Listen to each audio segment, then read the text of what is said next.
Hello, everybody, and welcome to Music Industry Insights Worldwide. Today we have the awesome Dr. Yasin with us. Hi, Dr. Yasin, how are you? I'm very well, thank you. How are you? Very well, thank you, and thanks again for coming along to the show, sharing your story, your expertise, and your views with the listeners.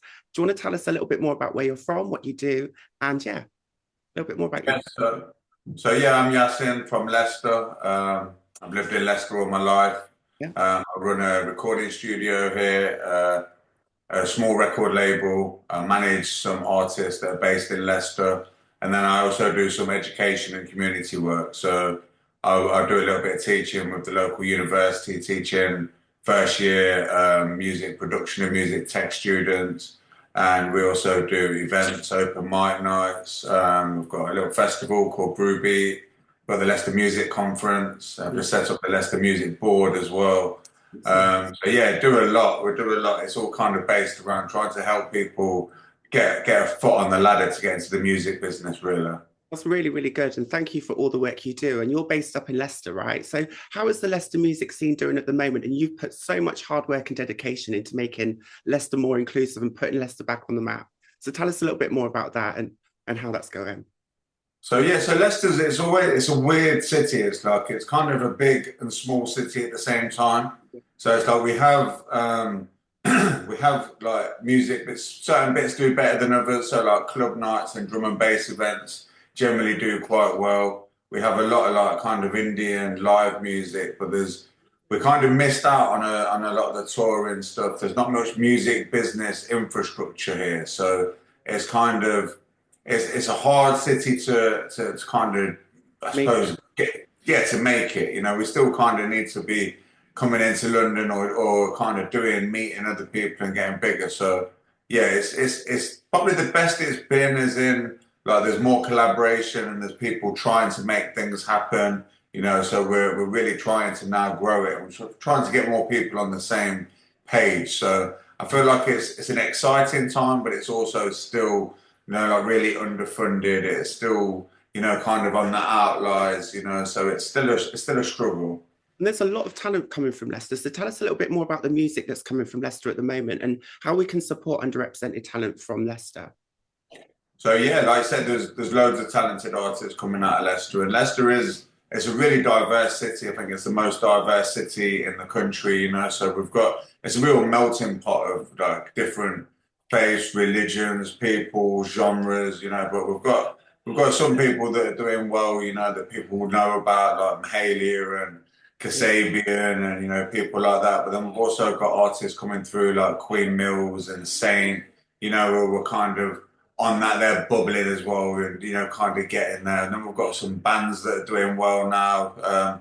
We've also obviously got all the artists that I'm working with. Some of them are now getting, kind of starting to cut through and get bigger numbers and bigger gigs. And so I think it's a lot of it. I think is just about, I suppose, checking for new music. 'Cause I think it's really easy to, kind of just listen to the artist you listen to or what pops up on your radar. So I think maybe it's just a little bit about maybe looking at who's out there and checking what sort of music there is. We have a big South Asian population as well, so we do a lot of work with like Punjabi artists, all different types of artists. So yeah, there's loads of talent. We've just got to give it a bit more of a platform. That's it. And the infrastructure is not quite there yet, but you're helping to do that and build that back up. So, what kind of infrastructures do up and coming talent need, such as venues and stuff like that? What more can we be doing in Leicester? So I think it's kind of a mix. So I think we're for emerging artists, like venues, I think we're all right. It's more the bigger artists that we might struggle. We know people who are touring, but Yeah. Leicester-wise, there's loads of venues, there's loads of open mics, so it's really easy to get that first experience, But when it comes to more like there's not really like labels and managers and kind of publishers, and there's a few, but it's very small. So Yeah. I think it's kind of, for me, that's what about building the infrastructure is about, I suppose, trying to help the next generation of managers and label owners, and also, bringing in the industry to like help educate people on, how to get started, and also like how do we access the money? Where does the money come from? Like, is it from funding? Is it from investments? Is it from selling bits of music and getting investments? Or or fundraise. There's so many different ways to do it, but I think a lot of it is, I suppose, educating people on the different ways to doing it, and then also, I suppose, I suppose a lot of it as well is I think is the mental side, being able to work with people, and because I feel like you have to be really patient, really persistent, and really passionate. It might take 5, 10, 15 years, and a lot of people, they'll put some music out, it don't get big numbers, and then, they'll stop promoting it and they'll go back into the show. And, like I think there's a big struggle with, the content and the social media and the numbers, and it's so competitive. So I think a lot of it is also about, having music therapists, having people who have been there and done it so that people can, I suppose, know what it really takes and have that guidance to help get on there. Really helps. And thank you for sharing that with us, Yasin. And you've been doing music now for a little while. So how long have you actively been in the music industry? So I started in 2010 doing community music programs. So I was on a community music program when I was a teenager. And then when I decided to start a business, I kind of based it around my friends that were all carried on in music, but no one was really doing much with it. So one of my mates was a producer, one was an engineer, one was a DJ. We used to do free parties and stuff like that. But I was like, this is great, but no one's making no money. Like, let's build a business around it. So we started off with a community interest company going into libraries and community centres. We did that, but then we'd do a 7-week course, and then we'd do a little event for them so that they could perform what the music that we'd made. And then I'd say, who do you want to support? And luckily, a lot of the time I knew the people that wanted to support. So then I ended up doing kind of putting on events for the people that run the projects. And then I did that for a year. And then I got the chance to take on a recording studio. Because back then I'm driving around with all the speakers in the boot, a bit of a nightmare. So I was like, we need a bass. And like, luckily it just fell into my lap, which was basically the building that I run is called HQ. It used to be called 5HQ, which was a record store. And I used to be a flyer boy for them in the early 90s. I used to do it in exchange for free tickets. And I managed to get this building, and that was like, it was all soundproofed, and it was ready to go. So we basically just put the equipment in it, and then I had a recording studio. And that was like 2010, 2011. And then at the same time, I ended up taking on a nightclub, because then I wanted somewhere that people could also do rehearsals. We could leave everything set up. So I ended up with a nightclub and a recording studio. And I did them both for about 4 or 5 years. But it was a lot trying to juggle basically 2 full-time jobs and a family. So I moved on from the club, and then I started focusing more on the studio. And then I realized there was so much talent, and I was like, where's all this music going? And there was SoundCloud or YouTube. I was like, what about Spotify and Apple, and what about monetizing it? Yeah. So then I realized no one was really doing that much. This was like 2016. So 2017, I set up a small label, and I said, well, look, we'll just do it ourselves then, because we didn't know what to do with it. So that was kind of when I got, I suppose, more into the industry side. So then I kind of joined like AIM and MMF and BPI and all the different trade bodies, so I could just learn as much about everything as possible. And through COVID, I realized I could get in a room with anybody, like, because it was Zoom, like, oh, I can just talk to this person and that person. And that's what I learned loads through that time. So I kind of, from probably 2017 was when we put our first kind of compilation release out. And then ever since, I've just been kind of trying to learn more and just grow it every year. And then also try and help other people get involved, because I don't just want it to be me. I want it to be a scene. I want it to be loads of labels, loads of managers, loads of, people pushing it forward. Yeah, definitely. I agree with that. And what kind of challenges and barriers that you've obviously been in the industry since 2010? So it's obviously changed. And coming into the industry and obviously getting to where you are now, what kind of challenges and barriers have you faced and overcome to get to where you are? So I think a lot of the barriers I've faced, I think, are being location based. Yeah. And a lot of the barriers are financial based, because I kind of feel like there's a real big thing about the industry needing more people from working class and diverse backgrounds, and but then I also find that the system was just felt like it's been built by white middle class people for white middle class people. Yes. So it kind of meant like it kind of just felt like a lot of the things, a lot of the opportunities, you can only access them if you can afford to get to the places, buy the tickets, like if you can afford to not work full time so that you can actually follow music, So I think it's really, I suppose it's really hard to compete with, I suppose, people as well that have got budgets and backing, when you're small, independent, and people are, oh, don't release money in music if you've not got marketing budgets. Well, we wouldn't put anything out for years then, so I kind of just decided I can't fix it, and definitely not overnight, but maybe I'm just going to do things in my own way, and I'll just feel like I'm just going to keep putting out music relentlessly until it starts hitting, and kind of building a catalog, so that kind of more of a build it and they will come mentality, because I kind of felt like it was just hard to penetrate certain circles. It was hard to, again, like I say, being in Leicester, it's like trying to get people to come to see you in Leicester is a myth, even though it's only an hour from London. Yeah. Like you've got to go to them, and you've got to. So, and again, and everything I just felt like everything costs so much money that always felt like the biggest barrier to me, the financial side. Definitely, I totally understand that. And obviously, there's certain people that are living around the country that might be struggling with the same kind of things. They might want to set up something that you've already set up. What kind of advice would you give to them on how to do so, or what could they do? So what I did when I first started, I kind of looked at most cities have like some kind of organizations that are set up to help people like set up social enterprises, or they have like people who understand funding and that kind of thing. Yeah. So my advice would be to reach out to find out who are the organizations in your city that help those people. Also, like who are the grassroots organizations who work with people in your genre or they're in your locality. So I kind of feel like a lot of the time people look a little bit too high in the beginning, where it's kind of like, let's look a bit closer to home.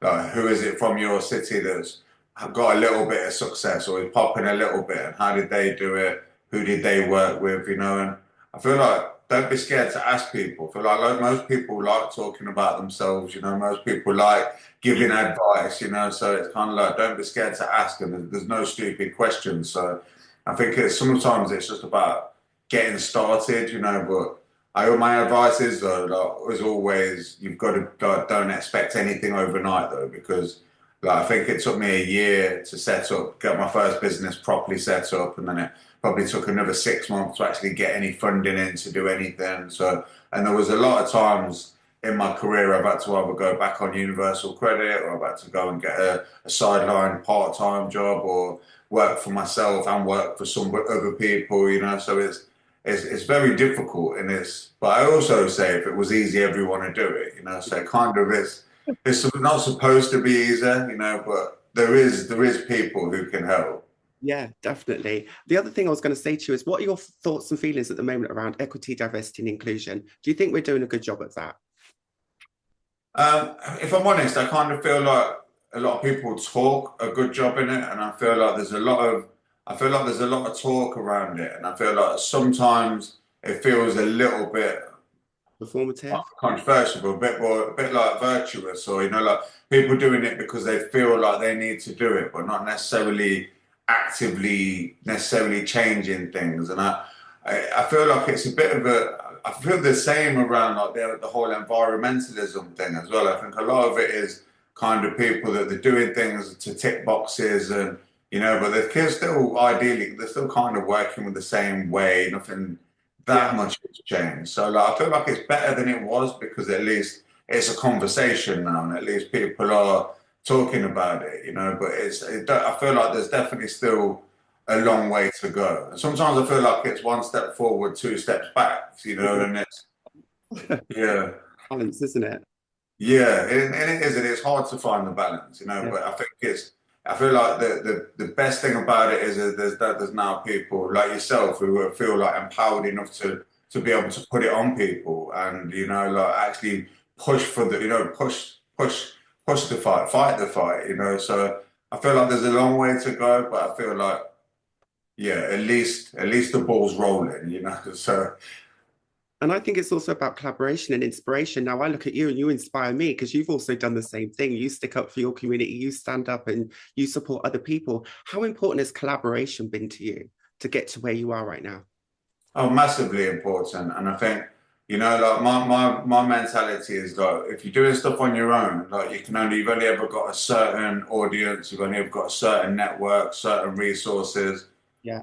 So for me, it's kind of really important to tap into it, especially people who are further ahead than me, bigger than me, like, and again, I'm putting pressure on them. I'm like, well, look, if you've got all these facilities and all this resource, why can't we tap into it? Why are you not helping us when we're the people that, because a lot of the time people are happy to take your pictures and your case studies and, Yeah. like when things are shiny, but not really helping you to do that, and it's like, if you want to share the rewards, and be part of the story, like, we can do it together. And Yes. I think with the music conference, that's why with that that's a massive collaboration of like educational colleges, universities, local government, and then industry heads, and it's the same with the board because I know the stuff I want to do is bigger than me. I can't do that on my own, and I need people who are ahead of me and also potentially more academic than me, maybe more connected than me, like maybe more have more financial backing than me. So I kind of feel like, yeah, if you try and I think this used to be a problem in Leicester. I think it was a little bit too competitive. Right. Everyone's like, these are my people, this is Yeah. my event, this is my, and it's like, no, look, this is ours and it's for all of us, like, and it's like, that's why you don't just have one producer, have producers, go to studios, like go to all the events, not just one event, not just one venue. And I think the other good thing about collaboration is you never know where it's going to take you. So a lot of small collaborations that at the time didn't necessarily go anywhere. Years later, those have actually then, yeah, it's kind of like planting seeds, And I think the more people you collaborate with, the more people will talk about what you're doing, who know what you're doing, So it means it's going to just create more opportunities for everybody. Yeah, great. And if you had your way, what would you like to see improve in the next few years around equity, diversity, inclusion? What could we do better? So I think there's quite a lot of things that we need to do. I think we need to really try and find a way to break down some of the financial barriers. I feel like creatives and music industry. I feel like we need like creative rail cards, for instance. Like I know like I struggle to go to London as much as I want to just because it's so expensive. And I feel like so even if just something as simple as travel is a restriction, we need to find ways how can we reduce these barriers, and like events, I feel like it needs to be subsidized for people from low income and I feel like a lot of things also need to be reworked at how things are set out, so if we're looking at funding, it's still really hard to write a funding bit for most funders, so it's people who are really academic or that can pay a bid writer, and that's again, you're not getting people from diverse and working class backgrounds because they don't even know how to fill the form in properly. English might not even be their first language, so it's You know? yeah, it's daunting, it's like looking at it. So I feel like we need to demystify a lot of stuff and it needs to be simplified. Same with even like when you look at rights and royalties and, like PPL and, like it's a job in itself, Yeah. just registering everything. Yeah. And like, then you might, like, and especially in the beginning where the rewards are so tiny, it's Mhm. like everything there needs to be ways of streamlining things, making things like a bit more foolproof, but also more people that are actually there to actually help people who are in these, from these. If you want to help these people, we need someone who can actually go in and say, right, we're going to do a session on this. Well, I'm going to sit with you and we'll go through that, and really, Yeah. yeah, kind of give that, I suppose, like that more like mentorship and that, like here's this is how you do it and that proof of concept, but then now let's do it, and I think we have very little of that. And obviously, with like the funding cuts all over the place, we're even losing, like youth clubs and grassroots. And a lot of the time, this was the breeding ground originally for people from different communities, It's like that was kind of where the starting point was. So I kind of feel like it needs to be going like it's a big thing. This is part of the thing why with the Leicester Music Board, I'm looking at kind of a 15, 20-year strategy where like we need to be working with the people who are teaching from primary school to then to senior school, then to college, then to uni, all the different pathways. So it's simple, it's understandable, and that it's actually fit for purpose so that more people can access it. Brilliant. I haven't heard that before. And that really makes a lot of sense, to be honest, because it would help people in those creative industries to understand how it works and have a better understanding of applying and who to apply to. Extremely important. So tell us more, Yasin, on the Leicester Music Conference, because I know that's coming up soon. Yeah, so the music conference, that's like, I set that up last year. Again, and like I said, I was struggling to get the industry people to come to Leicester. And I also know that going to conferences is again quite expensive. You know, you've got to go to London, Leeds, Manchester, wherever they are, generally not in the East Midlands. Yeah. So I thought, well, I'm just going to set up my own conference and I'm going to make it heavily subsidized and I'm going to get all the industry. So all the industry contacts I made over COVID times, basically, is that right? You need to come to Leicester, like you're going to put you on a panel, and then obviously the good thing about it is all the organisations kind of need to be showing some support for the region. So I'm like, look, you can tick your box, your CSR box or your EDI box, whatever you need to do, because you're in the regions and you're supporting us. So I did the first one last year, and it kind of exceeded all expectations. Yeah, it was great. Yeah, you came, which was amazing.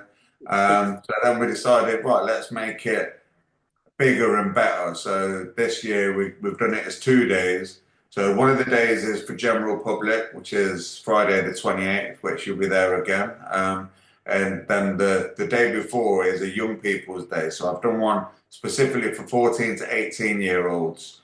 And that's going to be like schools bringing groups of music students, parents bringing their kids. And that's again, so that we can start. So we're still going to have all the industry. You know, they're going to have industry UK music and Ableton and all loads of industry professionals, artists, you know, producers, but kind of explaining to them from this age, you know, like about potentially income streams, entrepreneurship, different ways of networking and collaborating, so that then by the time they're coming to the 18 plus one, you know, they're already know what they're doing, they know who to go and network with, what the opportunities are that they're looking for.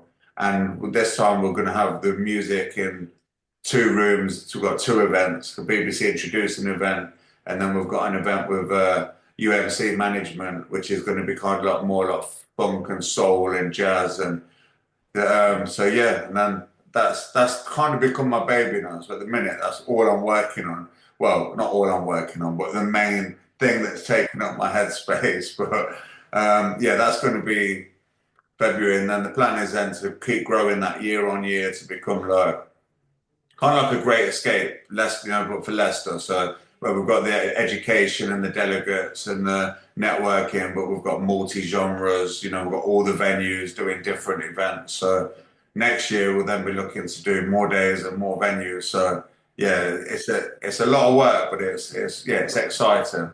Super proud of you. Well done, because it was absolutely awesome. And I would also like to say to you, you know, I think it's taken you a lot of hard work and dedication. And again, you're not just doing this for yourself, you're doing this for community and for Leicester.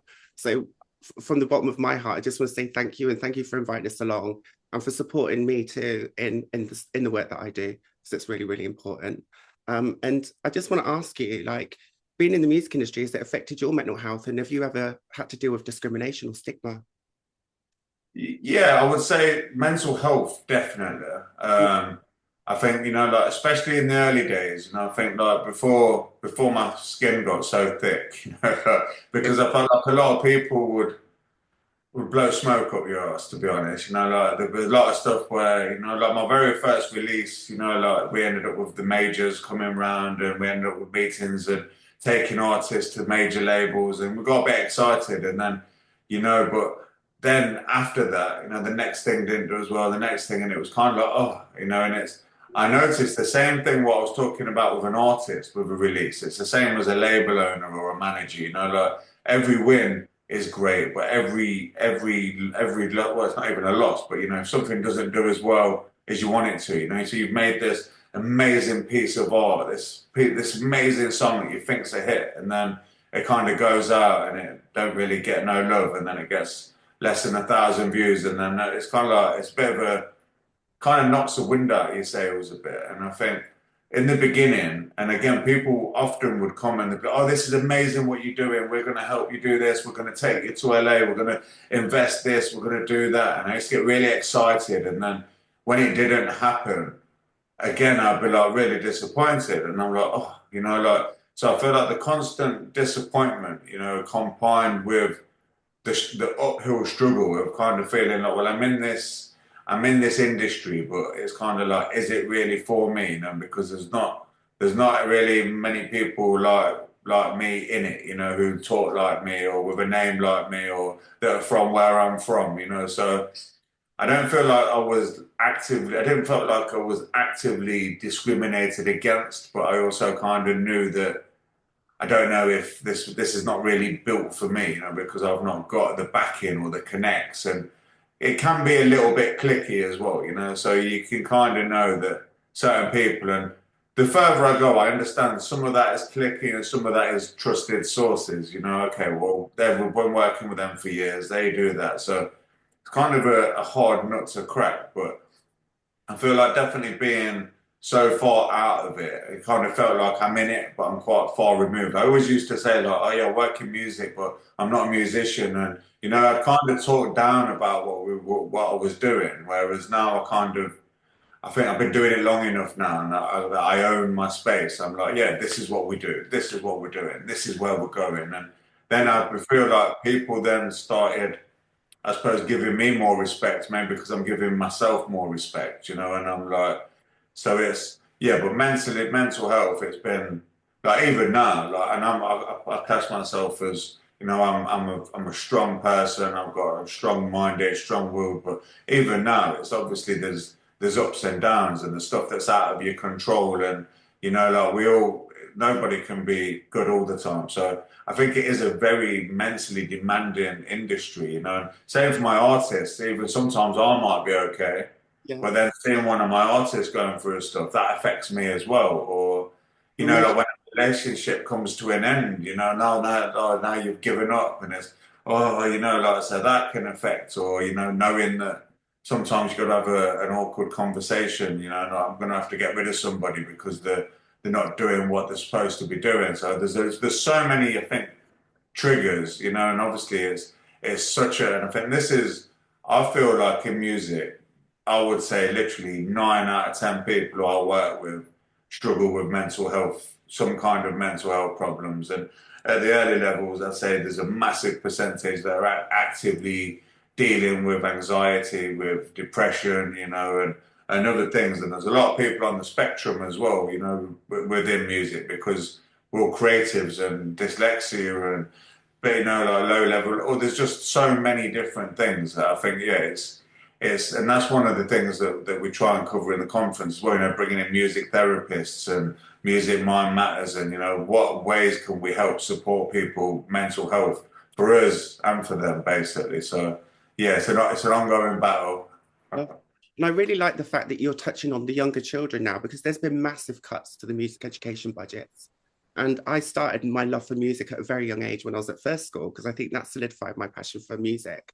So how important do you think it is that we start restoring some of these budgets for music education and for creatives?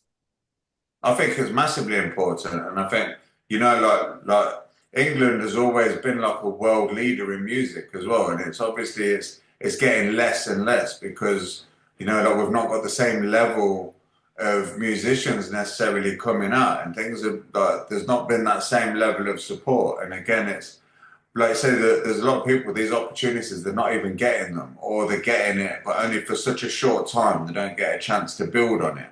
Mhm. So it kind of just feels like, and again, it's like if they're getting less in school, and then there's less after school clubs, there's less disposable income to pay for these things anyway. It kind of, again, it just makes it all for the haves and the have-nots, which is only going to exasperate the whole issue of, the lack of working class and diverse. Yeah, because where is it? We can't access that. And that's why you'll see the kids often that are doing the best have got the most supportive parents who have got them, you know, they've got the money for the after school clubs and for the tutors and for the instruments and all that kind of stuff. But obviously, like everyone else has not got that luxury. So if they can't at least get it at school, like, that means you might just get it from nowhere. So it might never ever be even an option or even a thought. So I think that is a massive thing that we need to start plugging them. I feel like it's a real false economy as well. Like we're going to save some money by cutting something creative, that these people are going to be putting loads of money back into the system with their creative talents, you know, and that's what makes cities proud. That's what increases tourism and, you know, the nighttime economy and all these things. I feel like, yeah, and the culture. So it's like, well, we need this because otherwise everybody's just going to be stuck on phones and iPads and social media rather than actually having meaningful, creative, you know, like communities where they can actually turn that into something. So that's something again that we're really pushing for. And how can we create more opportunities? How can we, like I say again, and share resources? I always say where there's a will, there's a way. So like they can find money for war, they can find money to pay for whatever they want to pay for. Like let's find some money to pay for the creative, for the Invest in. creative. Exactly. Yeah, invest in the future. Yasin, we've got 5 minutes left. Is there any major wins or successes you'd like to share with us? And how could the listeners connect with you, find out more about the work you do, and also connect if they want to connect, collaborate? So wins is a weird one because obviously like well, as soon as you get something, you want something more, you know. So it's kind of like an ever-changing goal. So Yeah. I feel like for me, like every song we put out feels like a win. You know, every artist we sign, every event I feel like everything feels like a win because it's all part of a bigger thing. It's yeah, part of a bigger mission. I think the Leicester Music Board is a big win because I think that's sort of like it's a really powerful board of people that have managed to put together, and I think we're a bit ahead of the curve. There's a couple, but not many. So there's a lot of cities are going to be looking to do this. Where we're already now ahead of the game. You know, we're already doing stuff. We started a mapping exercise, which is great. So we're going to map the local music economy and all the venues and all that kind of stuff. So that's a real big win. Um, and what was the other bit? Oh, how can people connect and find out more? I don't know. Uh, so I've got a website. I've got two websites. I've got one called hqcan.org, and that's like more the community focused side. I've got one that's called hqrecording.co.uk, and that one's for the studio, and that has a bit about the artists and stuff. I'm also on all socials as just at HQ Recording, so that's where people can come up to date with the. We've got the link tree on there that takes you to all the releases and all the videos and everything. And then on LinkedIn, I'm just Dr. Yasin El Ashrafi. And yeah, we're everywhere. If anyone wants any tickets for Leicester Music Conference, where could they find those? So the website for that is leicestermusicconference.co.uk. And basically, if you search Leicester Music Conference, it'll come up. So I've just kept it really simple. Is what it says on the tin, Music Conference in Leicester. And they're really cheap as well. Like I say, it's heavily subsidised. It's only £10 for a full conference ticket. £15 includes the BBC introducing event as well after. So it's cheap as chips. We're in the centre of Leicester, not too far from the train station. So it's going to be a great day. We're going to have loads. Got so much happening. So if anyone who's close enough, I'd definitely advise getting a ticket and coming down. Well, I'll make sure this episode's out a week at least before the conference. So hopefully, please go and buy some tickets, listeners. Do come along and support the work that Yasin's doing. And thanks ever so much for coming along today, sharing your expertise, your story, and your time. Really, very much appreciate it. Thank you for having me on. It's a pleasure. Speak to you soon. Cheers. Bye.